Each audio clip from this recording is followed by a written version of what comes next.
I really believe that every day it's a new challenge, it's a new journey, and we are very happy and excited of every opportunity that we're getting.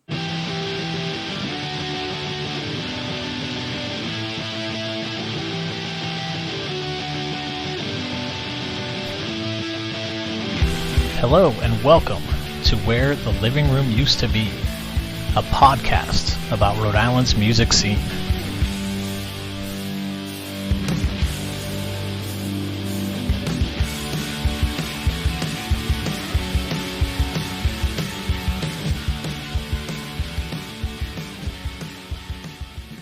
Hey everyone, it's James. On this episode, I chat with renowned salsa star EhShawnee. In our conversation, we talk about how growing up in both the Dominican Republic and Rhode Island has informed her music, as well as how she stays motivated to create, and what it's been like for her to promote during these COVID times. Hope you enjoy the episode. Please subscribe wherever you're listening right now, as I'll be posting some bonus episodes over the coming weeks.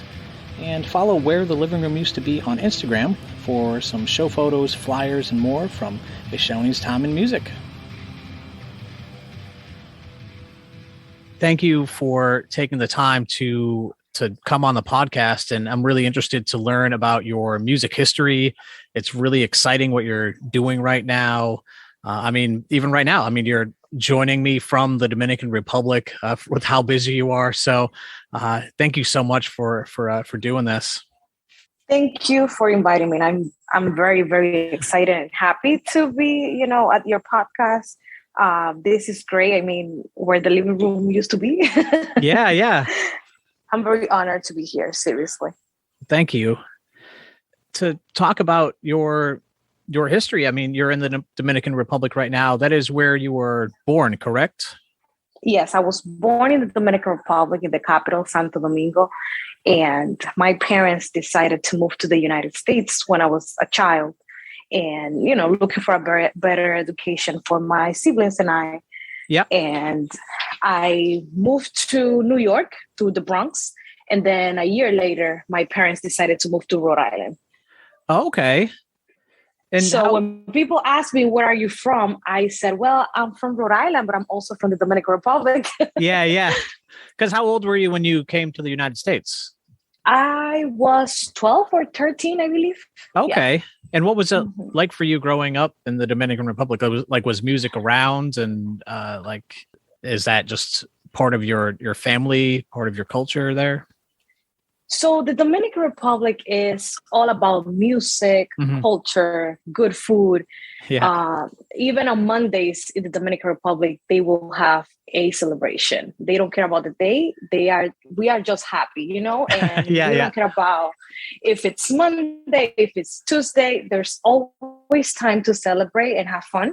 Yeah. So I remember when I was 5 and my dad took me to this big festival, and they had a lot of famous musicians there. My dad was a very important part of my career when I was growing up. My dad was always there to support me and taking me, to expose me to music and entertainment. Okay. So my mom was the one who was always about education. And education was first at my house. Yeah. But my dad was the one who always took care of the arts and entertainment part of the family. Yeah. All right. So you're just surrounded by it. It sounds like that. Yes. I used to go to radio stations, the TV stations with my dad when I was a child. He wanted me to be involved and to have like a role model. And he wanted me to visualize everything, to put everything on my mind. And I remember when he used to tell me, one day you will be there. One day your son will be playing at that radio station. So he always put that on my mind. And that's why I believe that every step that I take, it's, trusting everything that we're doing will be fine. Everything will be good. So we are very confident about what we do. And the reason why, I think it's because of all the work that we put on and also all the faith that we have on our project. Yeah. Well, when did you start singing then, or start performing? So I used to perform when I was in school, right? And then professionally, we started back in 2017 when I first started with my first salsa single, which was Cambio Dolor por Libertad. Cambiar heridas por un sueño que me ayude a continuar. And that first single opened a lot of doors for my team, for us, for the EhShawnee musicians. So everybody was really excited about the journey. Then the following year, we produced another song called Ahora Soy de Él. Ahora soy de él, yo ya me enamoré. Para tu mala suerte nunca te extrañé.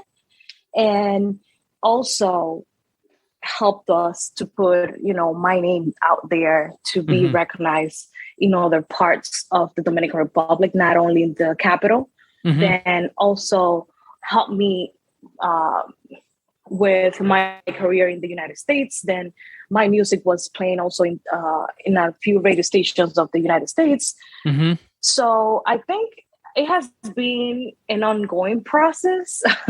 It's an everyday learning. So I really believe that every day it's a new challenge, it's a new journey, and we are very happy and excited of every opportunity that we're getting after each song we come with. So, and I'm very thankful of my team, my musicians, my music producer, Wilbur Taveras, my executive producer, Wilson Soto.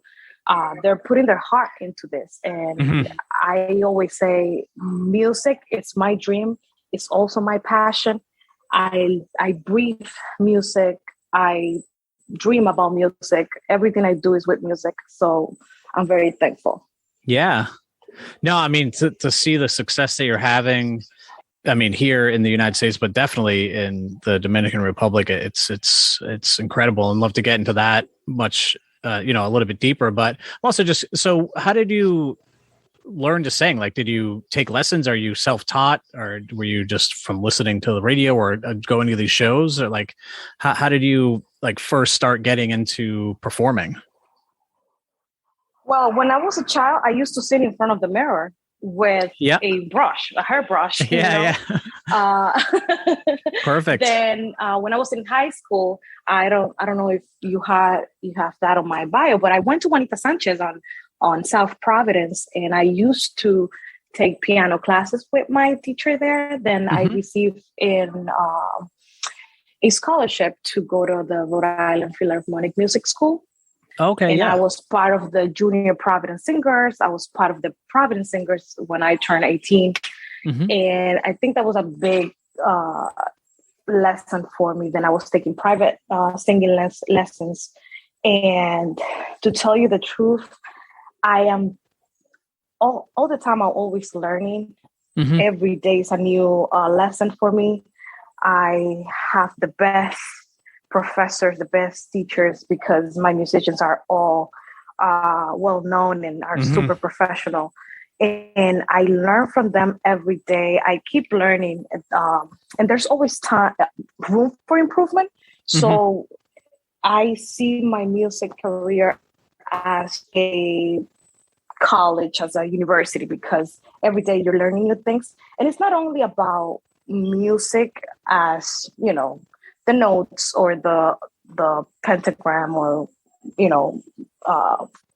like a music school. It's also about the business. And sometimes people forget about that. It's not all about the art. It's also about the business and what you need to do in order to keep yourself motivated and keep doing music or the music that people want to hear. So I'm very thankful about that too. Yeah. I mean, looking at what you've put out, the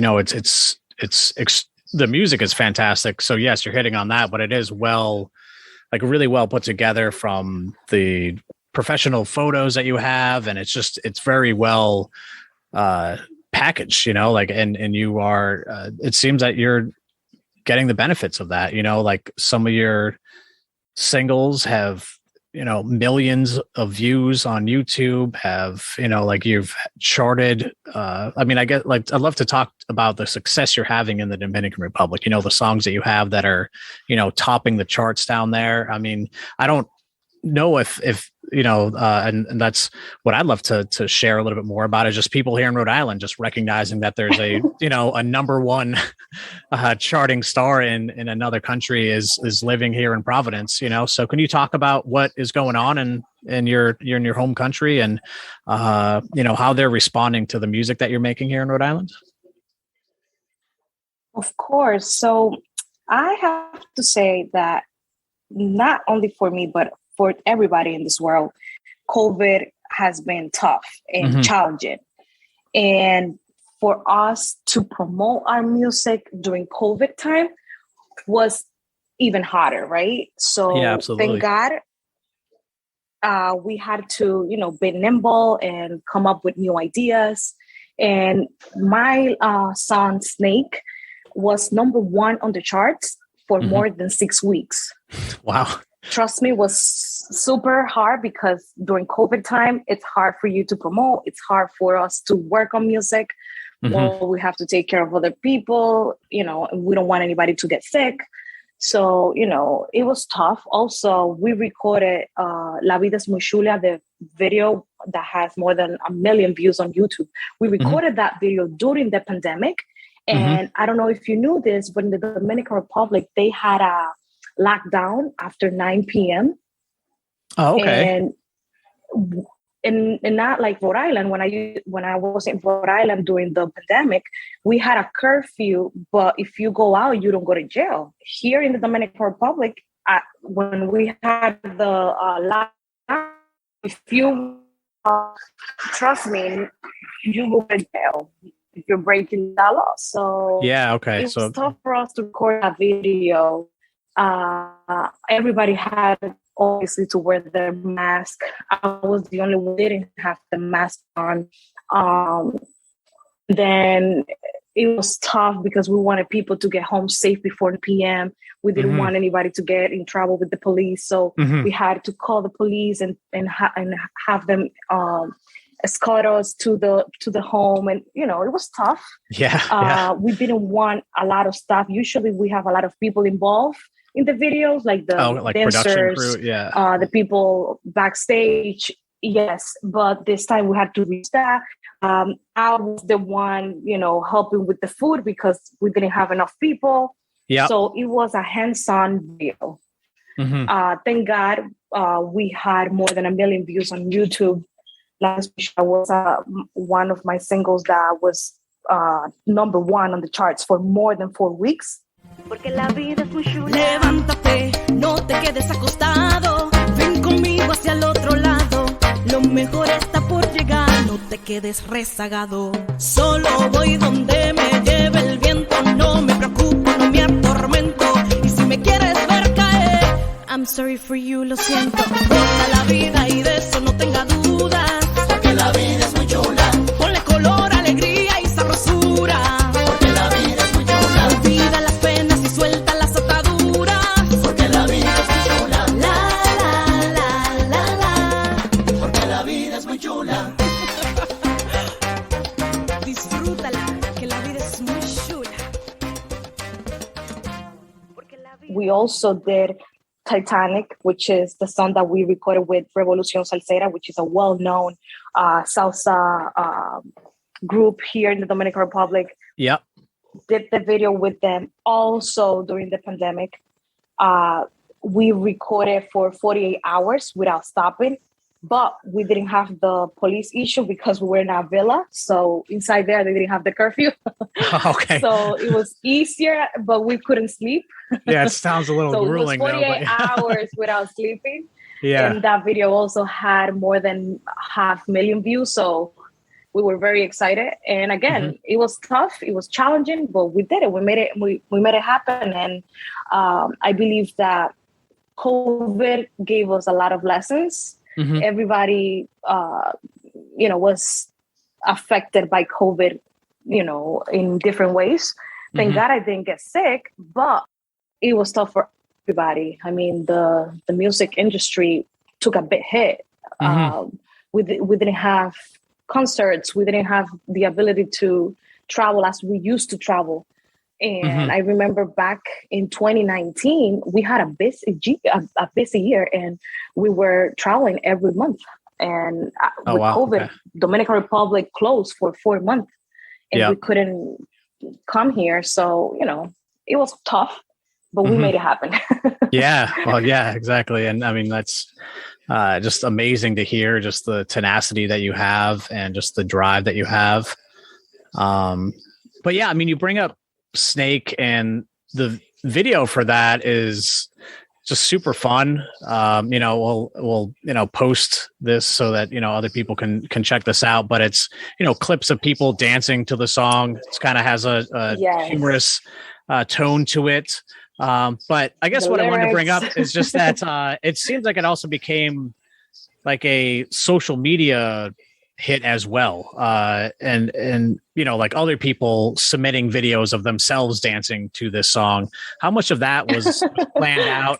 Like, did you really do a lot of prompting for people to do that, or did they just love the song and saw the video and kind of organically did it? Because it's just cool to see that it just sort of became this, this social media like viral thing of people dancing to Snake and sending it your way, and big dance groups doing it, and like you can talk more about that, but it's really amazing to see the response to that song. Thank you. I mean, I was surprised with that song because I'm not a big dancer. I'm not a professional dancer. And when I was recording that song, I was dancing while I was singing. And I was like, wow, I don't know how to dance. I'm not a professional dancer, but I'm moving. And I feel that if I'm moving, people will be moving too. So, So when we came out with the song, I recorded myself. I don't know if you saw it on my social media, but I recorded myself dancing. Yeah. And I said, well, I don't know how to dance. And I said it in Spanish. I said, I don't know how to dance this, but you can dance this whatever you want. Like, do whatever you think it's good and fun. This is not about how you dance it. This is about having fun. And in the middle of a pandemic, sad people were depressed. People were super, in a super bad situation because nobody knew what was going to happen. And I know a few people a few of my friends that they lost families, they lost their significant others, and it was tough.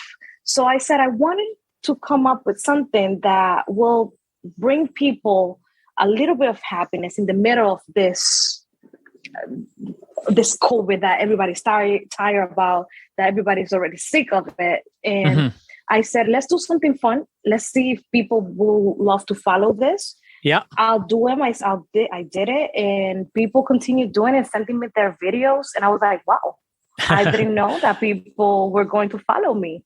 Yeah. And they put it on TikTok. I also put it on TikTok. People were tagging me.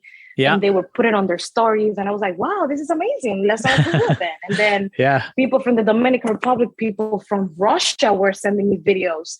And I was like, what is this? But I was very happy and thankful because they took the time to record themselves. And I know that some people get like shy and they don't want to do it, but people actually did it. And I was very thankful and excited about it. So Snake was like a hit for us. And more than 6 weeks, number one in the Dominican Republic, that was a big surprise for me.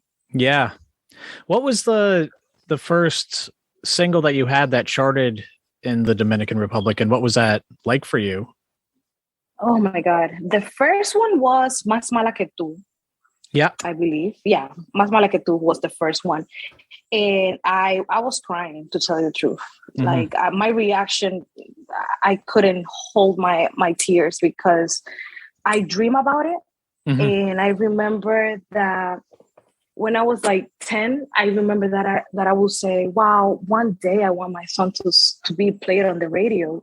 And I just dream about it, but I didn't know that it was going to be my reality a few years later.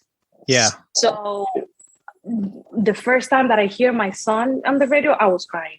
Then when I realized that I was number one on the charts, I was crying and I couldn't stop. And people were asking me, well, why are you sad? And I'm like, I'm not sad.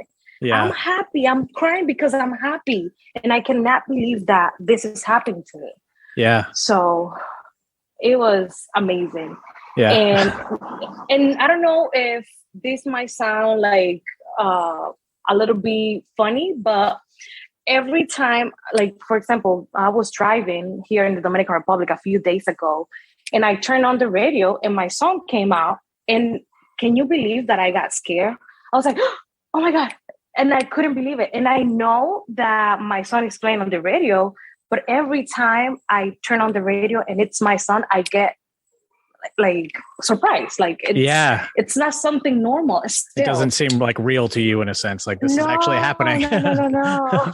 Yeah. No, every time like for some people, they might think, oh yeah, they're playing it again. But not for me. For me, it's like another surprise. Mm-hmm. I still feel that it's a dream. Ya tus maletas están aquí. Tiene caso fingir. Yo también te mentí. Yo también traicioné. El sabor del pecado en tu ausencia probé.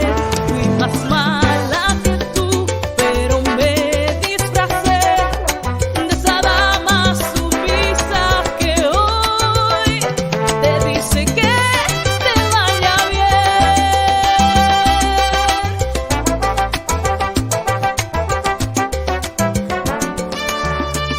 Espero que ahora entiendas que el que con fuego juega.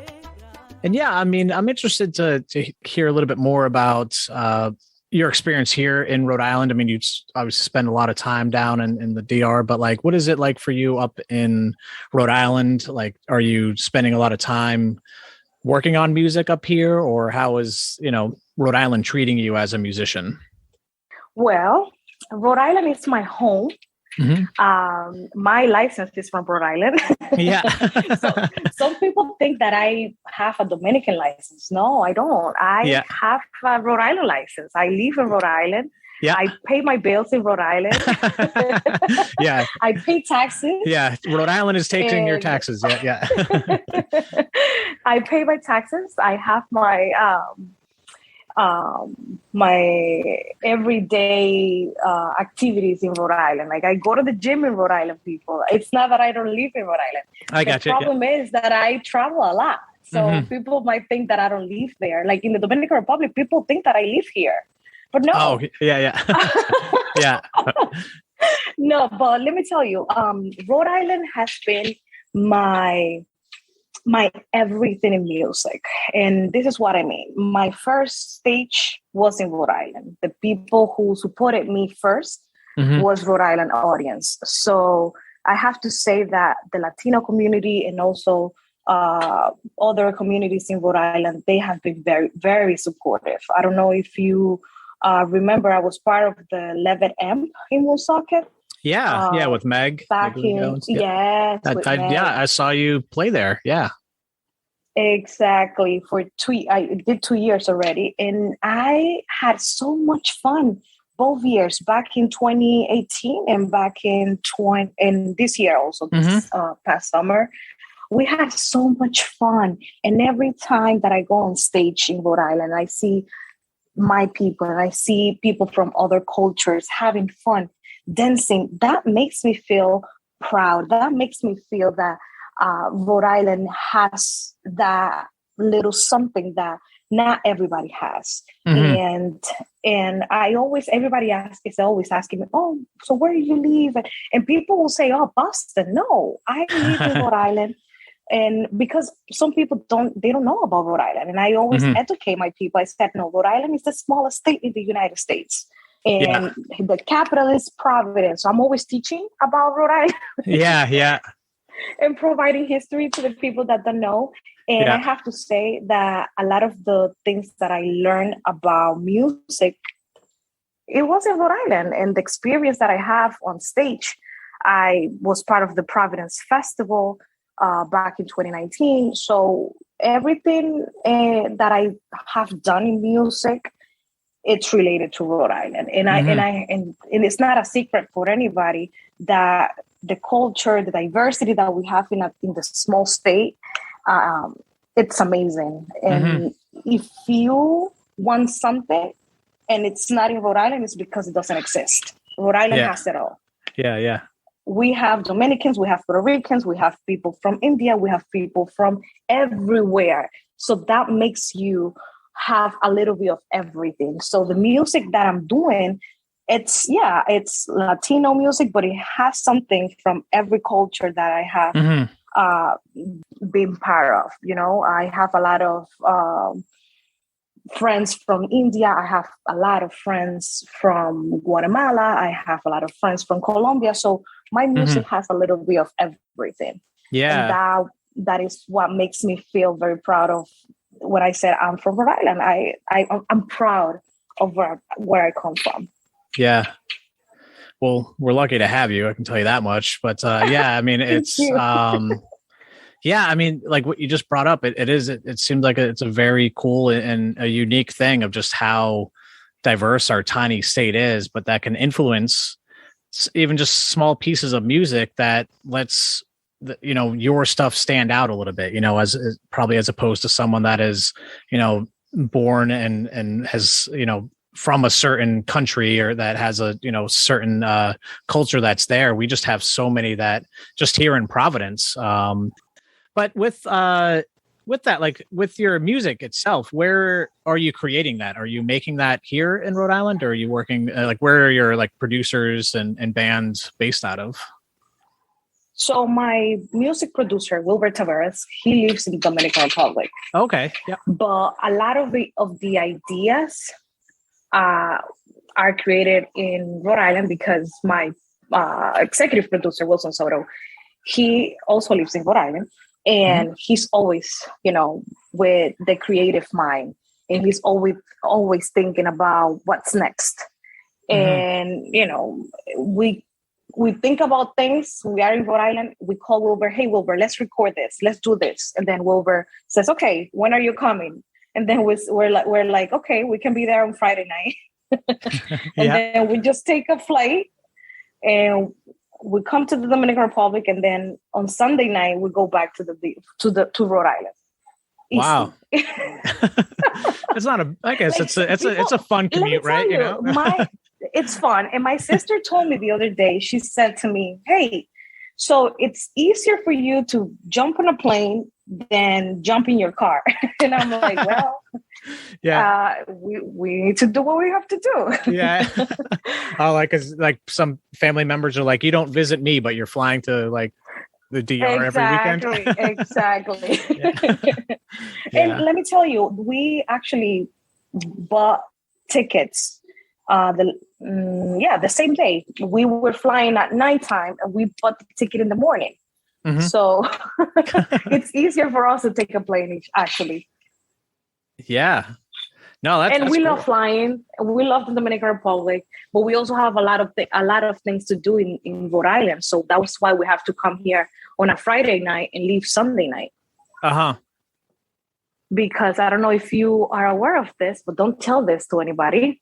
Okay, well, just but I also we're recording this just so you know. But I am going to broadcast this around the world, but no one is listening except everyone potentially in the world. But yes, continue. But I also work for a nonprofit organization based in Rhode Island. Yeah. And I do a lot of community work with Skills for Rhode Island's Future. And I have the honor and the privilege to work for a nonprofit organization that helps Rhode Islander get back to work, to get training opportunities. And that's something that I'm very proud of, and that it's helping me also build that part of me that love to, work with people and help others. Yeah. I used to work back in 2012 at a homeless shelter in Woonsocket.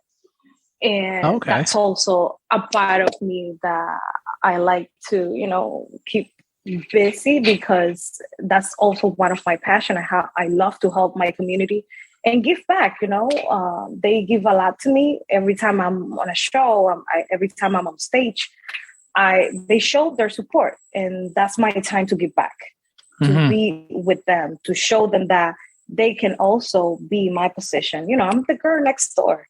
You also can do whatever you want if you work hard, if you prepare for this, if you go to school. And I want to be an inspiration for my community, for the youth, for the kids that live next to me. I live in a community that they all go to school, they have parents, but they also have dreams. And I was one of them a few years ago when I was a child, and I wanted to be who I am today. So if I can be an inspiration and a role model for them, I'm more than happy to do it. I'm more than happy to work and give back to my community. Yeah. I mean, I did an interview with Meg Rigo from Levitamp, and she had mentioned like that's how you two connected from working in the nonprofit world here in Rhode Island, and I'm glad you brought that up, because it's an important thing, and I'm sure that many more people know you as the star that you are, and have watched your videos and danced to your songs. But, just how well-rounded you are as a person is just an incredible piece of your story that I'm happy to share. And it just means a lot, everything that you're doing for the people of Rhode Island here. So thank you. Thank you. No, thank you. I mean, you're doing an excellent job, broadcasting what we do in Rhode Island, and all the stars that we have in Rhode Island, that some of them, they work, behind the scenes. And it's very interesting to listen to their stories and to learn from them. There's a lot of people in Rhode Island that are doing an amazing job, but we don't know anything about it because they work behind the scenes, and this is an amazing opportunity to broadcast that.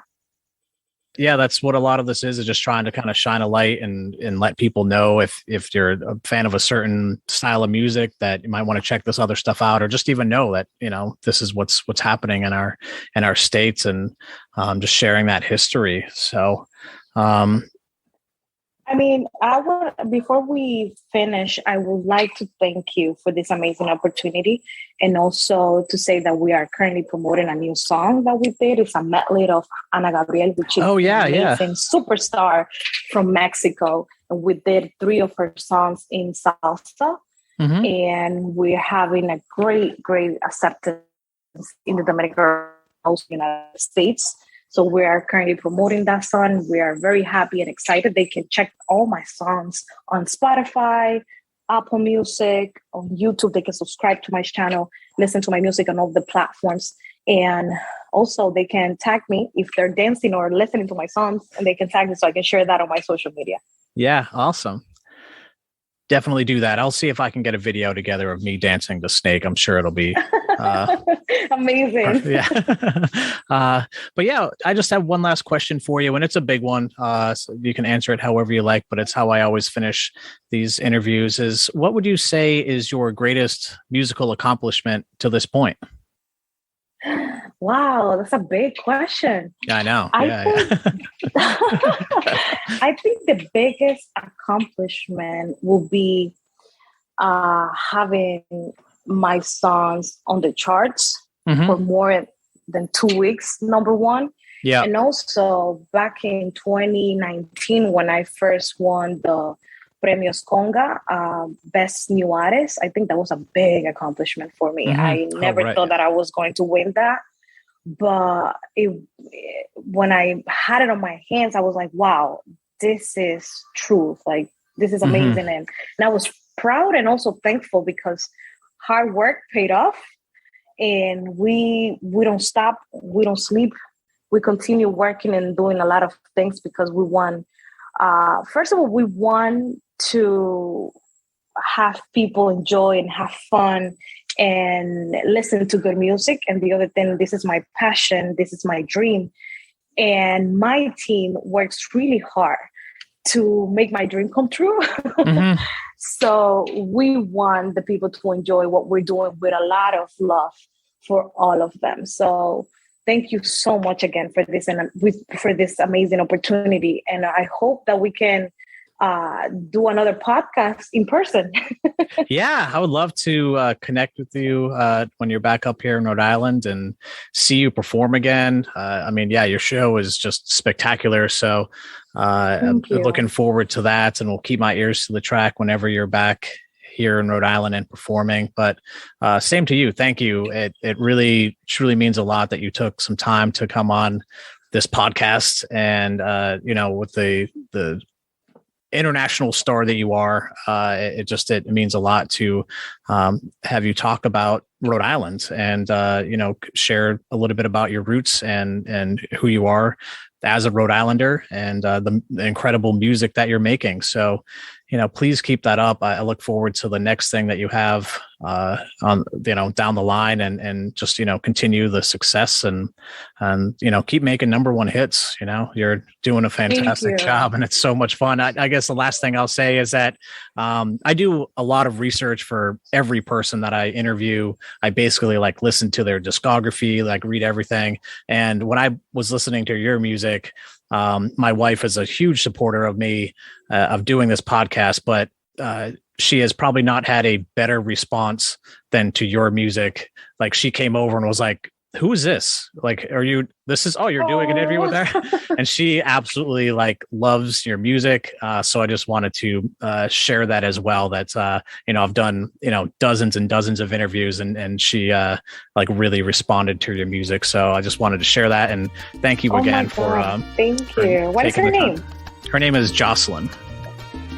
Jocelyn. Oh my God. Beautiful name. Yeah. And I hope that I can meet her soon. Oh, that'd be awesome. Yeah. Yeah, thank you. To her. I will let her know. Sabes, pasa el tiempo y no te veo. Cada vez estás más lejos y yo gusto más de ti. Porque, sabes, yo pensé que era más fácil olvidar a tu forma frágil de siempre dar sin recibir. Solo tú eres tú quien me ilumina, mi pequeño talismán. Aún recuerdo esa rutina de gozar cada mañana en los momentos más difíciles. Fuiste tú ese diván.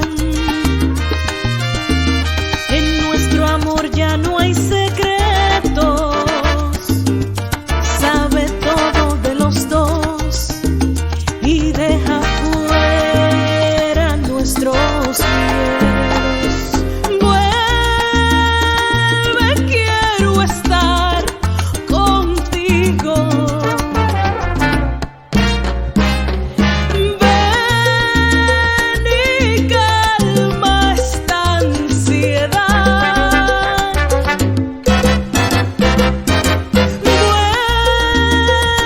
Vuelve y sálvame, que muero en esta soledad que roba el valor a mi vivir.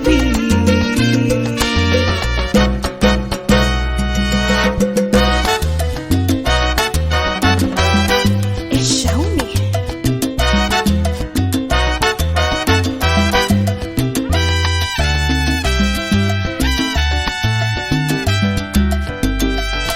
No entiendo por qué sin quitarnos nada estamos como enemigos. No entiendo por qué si el amor se acaba no lo presentimos. Pregunto qué razón habrá para que nuestro amor se hunde en esta adversidad. Peleamos sin tener razón.